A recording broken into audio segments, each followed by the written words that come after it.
As I stood in the expansive control room of the Stan America Oil Corporation, the large screens in front of me painted a grim picture. The world's largest oil field, which had fueled industries and economies for decades, was drying up. "We're at a tipping point," I said, turning to face Harrison Ford, the CEO whose face was etched with concern. The numbers were there, blinking back at us in red, but it was more than just figures. Something deep down told me there was an unseen factor at play. Harrison leaned against the console, his eyes scanning the data. "Calvin, are we missing something here? You've always had a knack for seeing beyond the obvious." His tone was skeptical but hopeful. I nodded, feeling the weight of my next words. "There's something else, deep below. I've theorized about biotic factors at extreme depths, maybe even forms of life that we've never encountered. This could be the breakthrough we need, not just to solve our current crisis, but to redefine energy resources entirely." Later that day, I introduced the miner to Harrison and the board. The machine was my brainchild, designed to drill deeper than any before it, capable of reaching 2 miles beneath the Earth's surface. "This isn't just a drill," I explained, my voice filled with a mix of excitement and solemnity. "It's a pioneer, a vessel to unveil the mysteries that lie in the heart of our planet." The room was silent, every stakeholder seemingly holding their breath, caught between doubt and awe. Preparations for the descent began under a sky that seemed to mirror our operations, overcast, with winds whispering of changes. I oversaw every detail, from the calibration of the miner to the safety checks on our gear. The possibility of encountering life forms, which I dubbed Petroia in my logs, added a profound layer of complexity to the mission. These creatures, if they existed, thrived in conditions unimaginable to the surface dwellers. The night before the descent, I couldn't sleep. My mind replayed every scenario, from groundbreaking discoveries to catastrophic failures. The image of the Petroia haunted me, a silhouette of possibilities, both terrifying and fascinating. I penned down my thoughts, a habit that helped me navigate the storms of uncertainty. Tomorrow, we delve into the unknown, into the very womb of Earth. What we find there could change everything. Morning came with a heavy fog, the landscape shrouded in a gray veil as if concealing the Earth's secrets. I met my team at the site, each member clad in specialized gear, faces set with determination and underlying nerves. We reviewed our objectives one last time, our voices barely more than whispers against the howl of the wind. "Stay sharp, stay together," I instructed, the responsibility of their lives heavy on my shoulders. As the miner activated, its hum filling the air, a mix of adrenaline and dread coursed through me. We entered the cabin, the descent beginning with a slow rumble, the surface light fading as we were swallowed by the depths. The walls of the shaft closed in, a tangible reminder of the miles of rock and soil above us. Deeper and deeper we went, the temperature fluctuating as predicted, sweltering heat giving way to sudden chills. The cabin's monitors flickered with geological data, layers of the Earth revealing themselves like pages of a hidden tome being turned. "Look at these formations," I pointed out to the team, my finger tracing the outlines of structures that shouldn't have been there. When the cabin finally halted, a silence fell over us, profound and ominous. We were 2 miles underground, in the heart of a world unseen by surface eyes. As the lights of the miner pierced the darkness, they caught on something, shapes moving in the shadows, just at the edge of our vision. The Petroia, as real as the rock around us, and as enigmatic as the darkest ocean depths. I stepped forward, my heart pounding in my chest. "We are not alone," I murmured, more to myself than to anyone else. What lay ahead was unknown, a path that could lead to enlightenment or doom. But one thing was clear, this journey was only just beginning. As the doors of the miner creaked open, a blast of cool, musty air greeted us. We were 2 miles beneath the Earth's surface, in a realm where no sun had shone, no winds had blown. The only light was the artificial glow from our helmets and the miner's beams, slicing through the darkness like swords. Each step we took echoed ominously, the sounds bouncing off unseen walls. I led the way, my heart thumping a steady rhythm of anticipation and dread. The environment we traversed was unlike anything I had prepared for, despite all my training and experience. Here, the earth spoke in whispers of shifting stones and the distant drip of unseen waters. We moved cautiously, the terrain underfoot uneven and treacherous. The air was thick, leaden with the scent of minerals, and a hint of something else, something alien. I couldn't help but feel we were intruders in a world not meant for humans. As we ventured deeper into the cavernous expanse, the temperature shifts became more pronounced. One moment we were enveloped in a suffocating heat, the next, a chill that seeped into our bones. I monitored our environmental suits' readouts, ensuring they adjusted correctly to the extremes. This place was a geological marvel, a testament to the planet's raw, untamed power. The first sighting of the Petroia was almost accidental. Our path took us along a narrow ledge overlooking a vast chasm.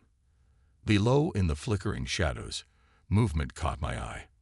There, illuminated briefly by a shaft of light from one of our lamps, was a Petroia.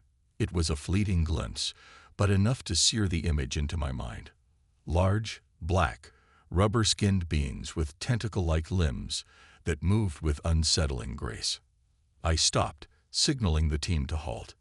"There," I whispered, pointing towards the chasm.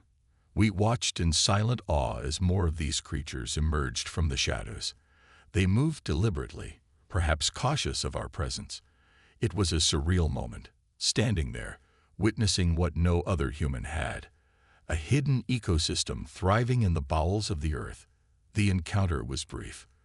The Petroia soon retreated into the darkness, leaving us with more questions than answers. I noted every detail I could remember, knowing this discovery could redefine our understanding of life's resilience and adaptability. Yet, amidst the excitement, a seed of concern planted itself in my mind. These creatures were not just fascinating biological anomalies.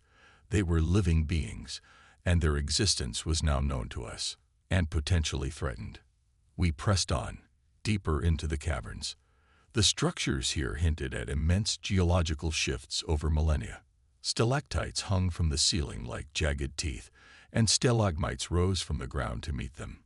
In some places, the rock formations formed natural archways, creating a labyrinthine network of tunnels and chambers that we navigated with increasing unease. Our advanced mining equipment, which I had described in briefings as capable of handling any underground conditions, was put to the test.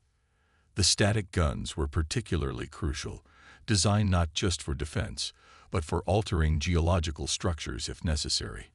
We used them to clear a blocked passageway at one point, the weapon's energy pulses vibrating through the rock with a force that was both terrifying and awe-inspiring. As we set up a temporary camp in a cavern large enough to accommodate us, I took a moment to reflect on our journey thus far. The darkness around us was absolute when the lights were off, a darkness so deep it felt alive. I recorded my thoughts in a log, my voice low in the quiet of the underground night. We have ventured into the abyss, into a world beyond our world. Tomorrow, we continue, driven by a primal need to explore, to know. But tonight, we rest, surrounded by mysteries that sleep in the deep. The dawn underground does not bring light. We awoke to the same oppressive darkness we had surrendered to the night before, the silence around us a thick blanket that seemed to absorb sound. Today was to bring further exploration, but fate had other plans. As we packed our equipment, a low rumble echoed through the cavern, a warning we failed to heed in time.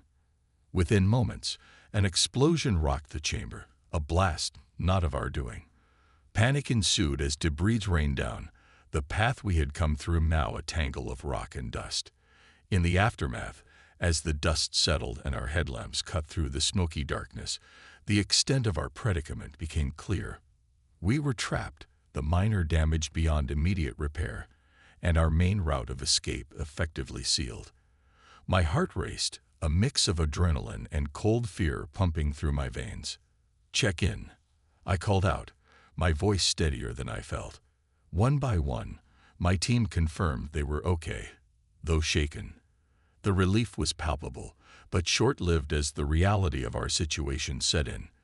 We assessed the damage to the miner. The explosion had crippled its navigation systems and blocked the drilling mechanism with debris. Our communication with the surface was sporadic, the signals weak and unreliable deep within the Earth's crust. "We need to establish a stable line to the surface," I stated, the task daunting yet critical. The team nodded, understanding the importance. Without a reliable way to communicate, our chances of rescue were slim. The environment around us had changed. The once stable chamber now felt threatening, its walls cracked and groaning under the strain of unseen forces.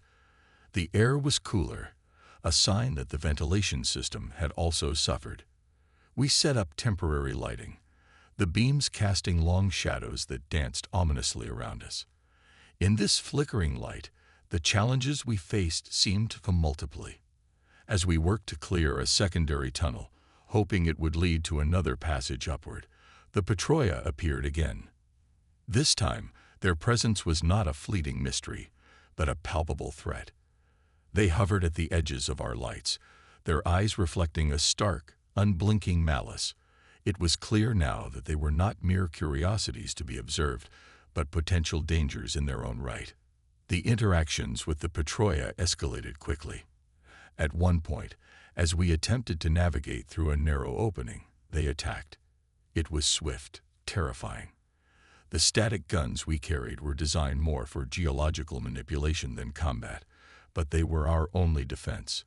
Firing pulses of energy, we managed to repel them, but the encounter left us rattled, our sense of security shattered.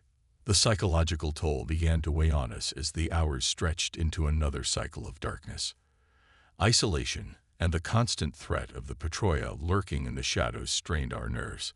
I found myself wrestling with the weight of leadership, the responsibility for not just the success of the mission but the lives of my team. We shared stories of the surface, of sunlight, and open skies, trying to fend off the claustrophobia that threatened to consume us. In a quieter moment, I recorded another log, my voice low, almost lost in the cavern's embrace. Our situation is dire, but not hopeless. We have faced the unknown and survived. Now we must adapt, overcome, not just for ourselves, but for the world above that remains oblivious to the depths of its own planet. As we settled into an uneasy rest, a plan began to form in my mind. Escape was not just a possibility, it was a necessity. We would repair what we could, use the resources at our disposal, and not just wait for rescue but work towards it with every ounce of strength we had. The thought was a small light in the dark, a flicker of hope that I clung to as I drifted into a fitful sleep, the sounds of the shifting earth a constant reminder of the challenges ahead. Our situation in the cavern was becoming increasingly precarious. The initial explosion that had trapped us echoed in my mind as a stark reminder of our vulnerability. We had managed to clear a narrow path through the debris, our efforts painstakingly slow, hindered by the constant threat of the Petroia. It was during one of these tense moments, as we inched our way forward, that we first heard the voices, low, indistinct murmurs that seemed to seep from the very walls around us. Curiosity mixed with caution as we followed the sounds, our lights slicing through the darkness. What we stumbled upon was both unexpected and unnerving. A makeshift laboratory carved into the rock, its contents a testament to scientific ambition and madness.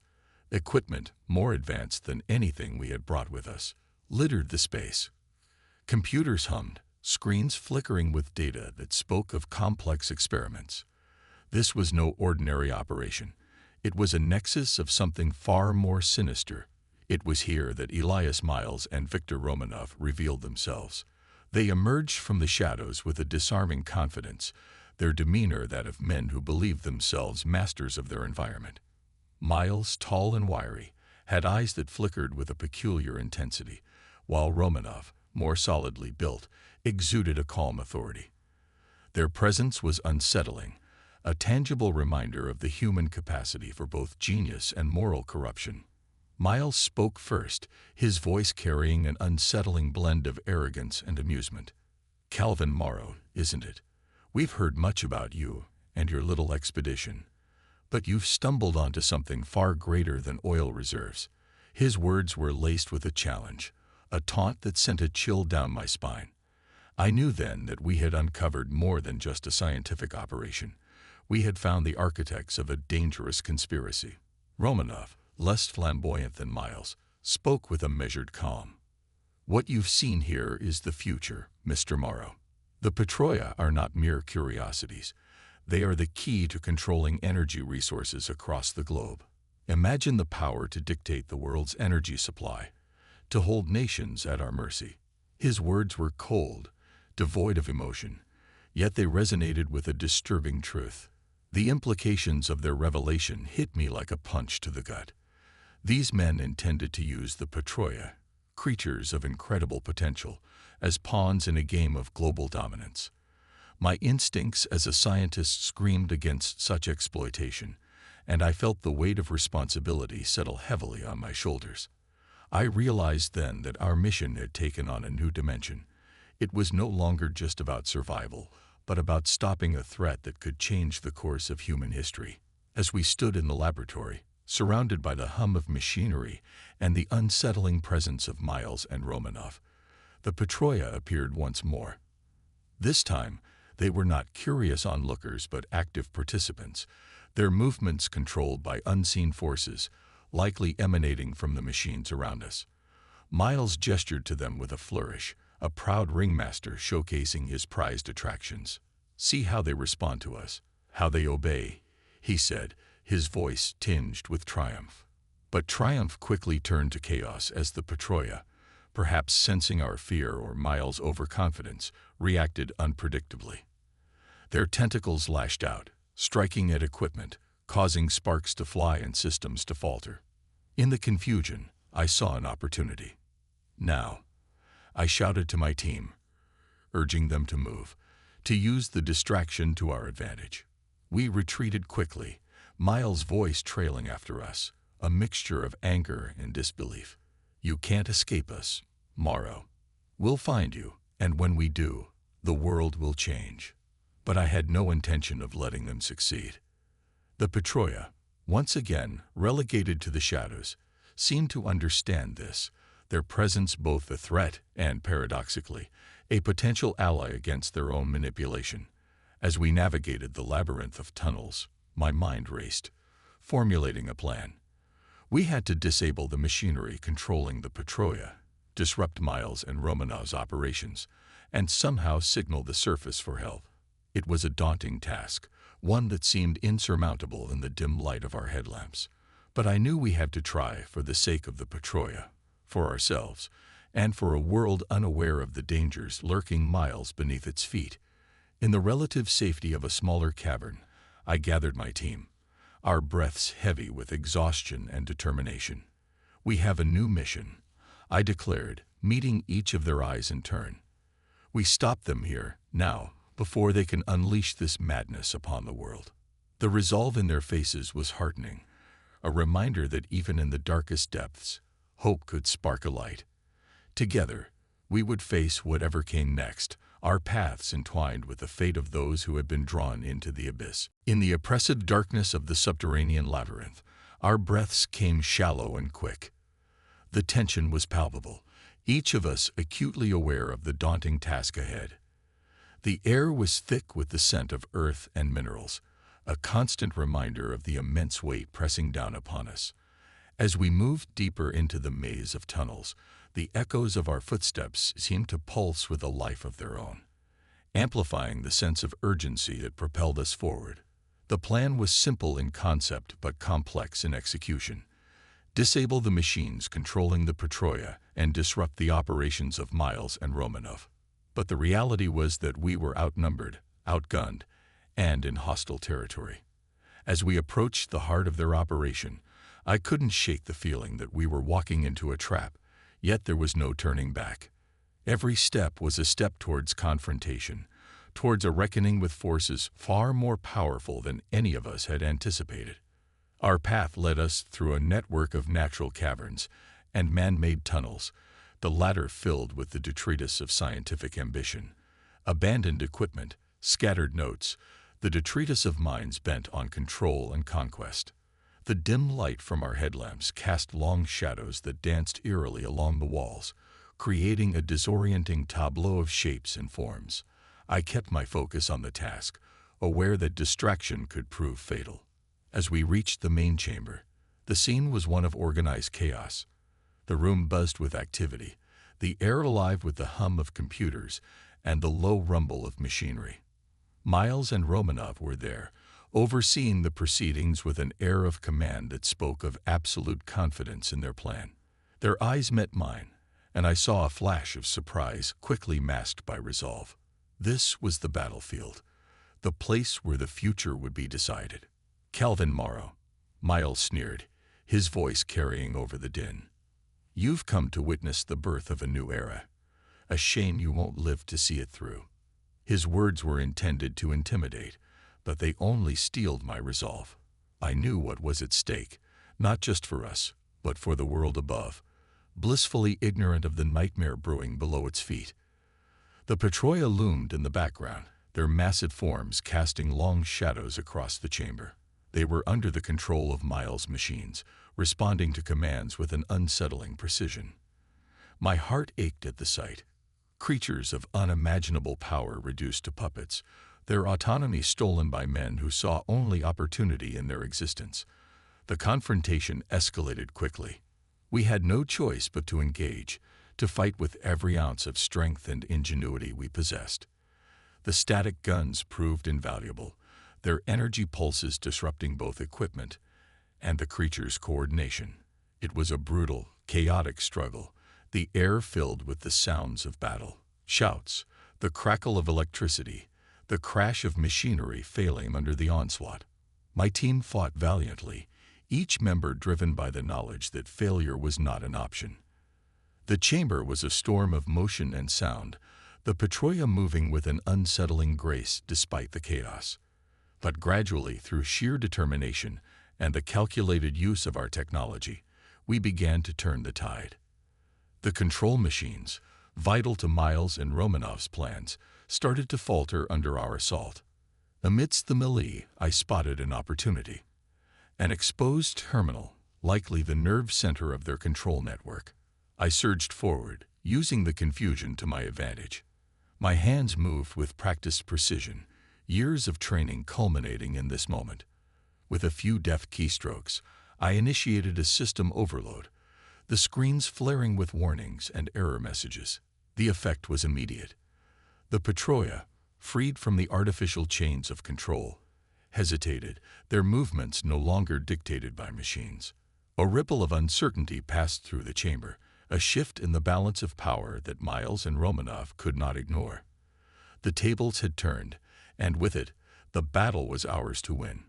In the ensuing chaos, I caught sight of Miles, his face twisted in disbelief. "This isn't over, Morrow," he shouted, his voice a mix of fury and desperation. But I knew the tide had turned irrevocably. The Petroia, no longer constrained, began to retreat into the shadows, their forms disappearing into the depths from whence they came. With the immediate threat neutralized, we regrouped, our breaths ragged with exhaustion and relief. The battle had been won, but the journey was far from over. The mission had taken on a new dimension, one not just of survival, but of ensuring that the secrets we had uncovered remained buried, safe from those who would exploit them for their gain.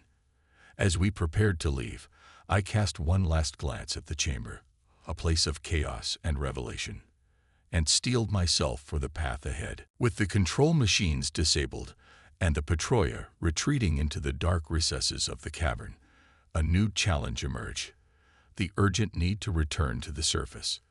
The fight had taken its toll on both our equipment and our spirits, but the resolve to reach safety burned brightly within us. We had come too far and discovered too much to let this be the end. The cavern around us seemed to groan in response to the chaos it had witnessed, the rock walls vibrating with an ominous energy. We knew we had to move quickly, for the structural integrity of the tunnels was uncertain at best. As the dust settled from our confrontation, I gathered my team, each of them worn but determined. "We need to get back topside," I urged, my voice a blend of authority and urgency. Every second counts. Navigating the maze-like corridors was no small feat. The explosions and ensuing battle had altered the landscape, leaving debris and unstable pathways in our wake. Our headlamps flickered across the rugged terrain, revealing the path ahead in stark relief. We moved in a tight formation, each step calculated to avoid triggering a collapse or encountering more Petroia. Our path was illuminated by the occasional burst of fluorescent minerals embedded in the cavern walls, their glow a natural guide in the otherwise impenetrable darkness. This luminescent beauty reminded me of the untouched wonders beneath the Earth's crust, even as we fought for our lives. The irony was not lost on me. We had descended to this realm in pursuit of resources, only to find ourselves at the mercy of nature's raw power. Suddenly, a low rumble reverberated through the tunnels, a warning of the fragility of our surroundings. I halted, motioning for the team to listen. It was the unmistakable sound of shifting earth, a prelude to collapse. Our time was running out. "Move, move, move," I shouted, urging everyone into a near sprint as the rumbling grew more insistent. As we neared the exit tunnel, an all-too-familiar figure blocked our path. Miles, the architect of this subterranean nightmare, stood defiant amidst the chaos. His face was a mask of anger and desperation, his plans unraveling before him. "This isn't over, Morrow," he spat, his voice dripping with malice. "The Petroia will be ours again. You can't stop progress." The confrontation was brief. With our limited resources and energy, we couldn't afford another drawn-out battle. My team and I pushed past Miles, our focus solely on escape. Behind us, the cavern began to give way, the ground shaking as if the earth itself sought to reclaim the intrusions we had made into its depths. Reaching the miner felt like an impossible dream realized. Though damaged, it was still functional enough to transport us to safety. We clambered aboard, hastily securing ourselves as I initiated the ascent sequence. The machinery groaned to life, its familiar hum a lifeline pulling us back from the brink. As we rose through the darkness, I took a moment to reflect on what we had endured and what we had uncovered. The Petroia, the underground network, Miles and Romanov's machinations, all these were pieces of a larger puzzle that hinted at mysteries far deeper than mere oil reserves. The implications were staggering, a testament to both human ambition and folly. Our journey back to the surface was fraught with tension, each second stretching into an eternity as we ascended through the miles of rock and earth. The miner vibrated with the effort, its systems strained but holding steady. The silence among my team was a testament to our shared exhaustion and relief. Finally, we'd breached the surface, the miner emerging into the pale light of day. The open sky was a welcome sight, a reminder of the world that existed beyond the shadows. As we disembarked, I felt the weight of what we had uncovered and the responsibility it entailed. There was much to report, to reveal, but also much to consider about what should remain hidden. Gathering my team, I spoke with a clarity that surprised even me. "We've survived something extraordinary, but our work isn't done. We have to ensure that what we found doesn't fall into the wrong hands again. The Petroia, the secrets of the earth, they must be protected." My words resonated with the weight of the journey, a vow to safeguard the mysteries we had stumbled upon. In the light of day, the events below felt almost like a dream, a nightmare tempered by survival. Yet, as I looked at the faces of my team, I knew it was a reality we would carry with us forever, shaping the paths we would choose in the days to come. The world had shifted, and so had we, bearing the marks of an adventure that had tested our limits and expanded our understanding of what lay beneath the surface. Emerging from the depths of the earth felt like waking from a dream, each breath of fresh air a reminder that we had survived the nightmare beneath. The sun hung low in the sky, casting a golden hue across the landscape, as if welcoming us back to the world of light and air. Our return was marked by a mixture of exhaustion and relief, tempered by the sobering realization of what we had left behind in the shadows. The first order of business was to report back to Harrison Ford and the board at Stan America Oil Corporation. The meeting room felt surreal, its polished surfaces and artificial lighting a stark contrast to the raw, unfiltered reality of the caverns below. As I recounted our harrowing journey, the room fell silent, the weight of my words settling over everyone present. There were gasps of disbelief and murmurs of concern, but I remained focused, detailing both the dangers we had faced and the implications of our discoveries. Harrison listened intently, his expression a blend of skepticism and intrigue. "Calvin," he began, his voice measured and thoughtful, "what you're describing is unprecedented. But if it's true, it changes everything. We can't afford for this to fall into the wrong hands." His words mirrored my own thoughts, a shared understanding that some secrets were too dangerous to expose fully. Together, we formulated a plan to protect the subterranean world we had encountered. The Petroia, those mysterious and powerful creatures, needed to remain undisturbed, shielded from exploitation and interference. We agreed to classify much of our findings, releasing only the necessary information to ensure safety without revealing the full extent of the underground ecosystem. It was a delicate balance between transparency and preservation, a decision not taken lightly. Returning to the field site, I took a moment to reflect on everything we had experienced. The landscape, bathed in the soft light of dusk, seemed unchanged by our ordeal, yet I knew it held secrets beyond imagination. I gathered my team, their faces a mix of weariness and resolve, and shared our next steps. "We have a responsibility to protect what we found," I told them, my voice firm with conviction.